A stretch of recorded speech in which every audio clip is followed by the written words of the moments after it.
So I have already talked about the fact that my least favorite thing about Avengers Infinity War was the fact that when Thanos shows up, he already has one of the stones, which he of course got from Xandar. And later on in the movie they confirm Xandar was decimated by him. Oh, and it's just like a throwaway line. And that's really the only complaint I have about the movie, considering how much they were able to pull off in such a short amount of time and how many different stories and characters they were able to put together and make it all feel natural.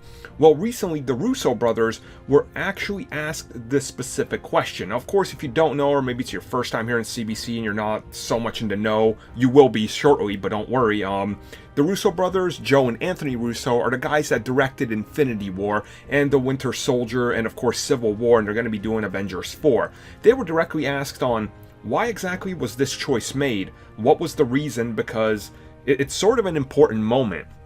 And essentially what they said is, well, imagine if the movie opens up and then you're showing the destruction of Xandar.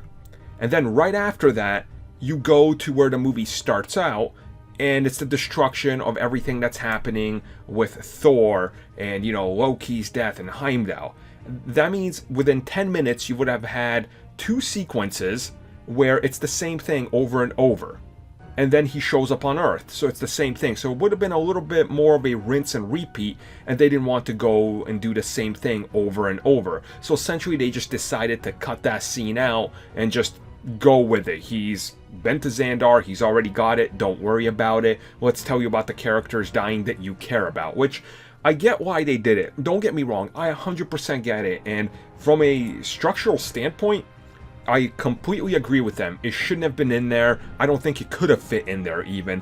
But maybe something could have worked. Maybe some sort of distress message that, like the Guardians ignored or something. Maybe that could have come around because they were picking up this one, the one from the Asgardian ship. Maybe they could have put it in there. It's like, oh, maybe we shouldn't have ignored that one from Xandar because we thought they were going to try to arrest us or something. Something like that I think could have worked. Unfortunately, it didn't, but hey, it's a matter of time constraints, and I'm not complaining about Infinity War at all. I love that movie. It's my second favorite MCU movie, so it is what it is. Maybe it'll be a deleted scene. That'd be awesome. Hey, put it out as a 5-minute one-shot. That would be even better.